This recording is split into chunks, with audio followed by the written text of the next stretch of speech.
In tonight's Big Story Breakdown, we're taking a look at the Access Oklahoma project. The Oklahoma Turnpike Authority announced today they're changing the plans for the Southwest Extension Turnpike in the Norman area. And as Fox 25's Paige Taylor explains, the agency has been collecting public input about this project and then decided to move the route. The South Extension Turnpike is what the OTA says is an effort to improve traffic and safety issues along the I-35 corridor. It will stretch 19 miles and connect the east-west connector to I-35 near Purcell. The Oklahoma Turnpike Authority announced the start of the alignment modification process at the board meeting in March. Public meetings in May provided an opportunity for people to give their feedback, and public comments were accepted until June 30th. It's probably comparatively one of the best public meeting comments we've received in terms of being practical for us to use. Of course, as could be expected, especially on this project, it's not a secret that we had opposition. And we had mentioned that while we understand that, the comments that just say no turnpikes will be noted, but will be hard to apply to finding an alignment. OTA says about 2/3 of the comments were helpful. Things like, we had record rainfalls this year. People were marking on maps where it flooded, that it had never flooded before. Things we need to be aware of, because if areas flood, obviously then you're talking about bridges and things like that. They also were talking to us about things in nature they may have seen, whether it's a type species, whether they saw a bald eagle. Members of the public were able to provide alignment suggestions. The original route for the South Extension Turnpike put the route near Lake Thunderbird, but the proposed alignment had to be shifted westward due to impacts to Bureau of Reclamation fee title lands. Some people whether they drew rough hand on a map and said, hey, this is where I think it would be best.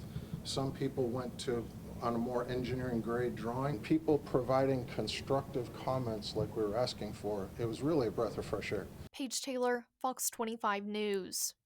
As for what comes next, OTA is expected to release a new alignment this fall, and then engineering will begin designing. But OTA says it will be at least another year before they know exactly which properties will be impacted. The Oklahoma Turnpike Authority believes there are 3 main benefits to the Access Oklahoma projects. The first, safety. OTA says these projects will create safer roadways by addressing current needs and providing increased access to communities across the Turnpike network. Second is travel time reliability. According to OTA, these additional routes will provide drivers with alternative travel options, which in turn improve safety to reduce congestion and travel time. Third is vision. The Turnpike Authority says Oklahomans need to proactively address these issues to improve safety and enhance access to jobs and businesses in our state. OTA says every mile and dollar invested in our roads and bridges today pays dividends for future generations across our state. Turnpikes and toll bridges have been a feature in Oklahoma for decades. According to the Oklahoma Historical Society, in 1888, the Choctaw Nation authorized the Fort Smith and Choctaw Bridge Company to build a toll structure across the Poteau River. And following Oklahoma's statehood, a toll road with 3 toll gates was established by a private company in 1916, running from Chelsea to Claremore in Rogers County. By 1928, 7 suspension or swinging toll bridges aided travel across the Red River between Oklahoma and Texas. And once we reached 1930, a total of 17 toll and 3 free structures spanned that river. In the 1930s, tribal nations issued permits to their citizens to build bridges and maintain roads. During the 1950s and 60s, the turnpike system significantly expanded. OTA successfully financed and opened the 88-mile-long Will Rogers Turnpike. Now, the section of Will Rogers Turnpike between Claremore and Catoosa is among the Access Oklahoma projects, but the tolls on that section of highway are now at the center of a lawsuit. Fox 25's Ryan Stockett walks us through the claims against the OTA and ODOT. All we're asking is that these state agencies follow the law the exact same way that everybody else has to, just like you and I. A lawsuit against the Oklahoma Department of Transportation and the Oklahoma Turnpike Authority alleges the agencies are continuing to charge tolls along this stretch of the Will Rogers Turnpike, going from Catoosa to Claremore. Their argument is if you had done this thing like you were supposed to, these tolls wouldn't be happening. The suit being filed by former President Pro Tem Stratton Taylor and Kevin Easley Jr. Easley is representing his father, Kevin Easley Sr., who is also a former lawmaker. Back in 2000, House Bill 2259 was signed into law by then-Governor Frank Keating. It requires ODOT to lease Will Rogers Turnpike from the interchange with U.S. Highway 412 and State Highway 66 at Catoosa to the interchange with State Highway 20 south of Claremore from OTA and make that road free for drivers. Easley says this was supposed to happen as soon as the new Flint Road interchange opened, which happened earlier this year. This week will be August, so we're looking at 5 months, right, past the interchange being complete, and the tolls are still there. We reached out to both agencies. The spokesperson for ODOT says they cannot comment on pending litigation at this time, and the spokesperson for OTA says they're in the early stages of reviewing the claims made in the lawsuit. We also reached out to Tulsa attorney Preston Bennett, who is not affiliated with this case, but says the mentioned statute doesn't actually specify when the change is supposed to happen. Does it happen as soon as the bill is passed and signed into law?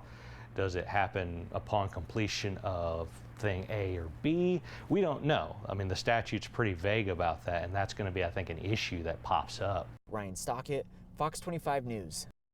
We learned last November the Access Oklahoma project will cost a lot more to build than originally projected. This project initially expected to cost $5 billion when they did estimates in 2022. They later determined it was going to be $8.2 billion. The executive director for OTA said at the time this increase was mostly due to inflation. Everything that we have in this program is more expensive, and I do mean every line item is more expensive than it was when we estimated it 4 years ago. The biggest swing in this being inflation, but that at the time when we presented this, it was a net present value to early 2022.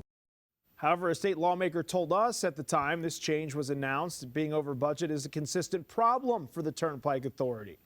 Since it was announced in 2022, I was quickly informed by my constituents that the OTA and the Oklahoma Department of Transportation has chronic problems with cost overruns. That was one of the concerns that people had about the OTA, is that they can't stay within a budget and they underestimate cost and they overestimate revenue. And unfortunately, it doesn't look like that they're getting the message from Oklahomans and drivers who are tired of being exploited for these cost overruns and who will ultimately be paying the price. Warren says 2 interim studies were done in 2022 to clarify these budget concerns. Right now, it's not clear how the route change for the South Extension Turnpike will impact the cost projections. That was your Big Story Breakdown. You can learn more about the challenges the Access Oklahoma project has faced over the years on OKCFox.com. Plus, check out our previous Big Story breakdowns, including one on eminent domain. That is on our YouTube channel. Scan the QR code on your screen or search OKC Fox.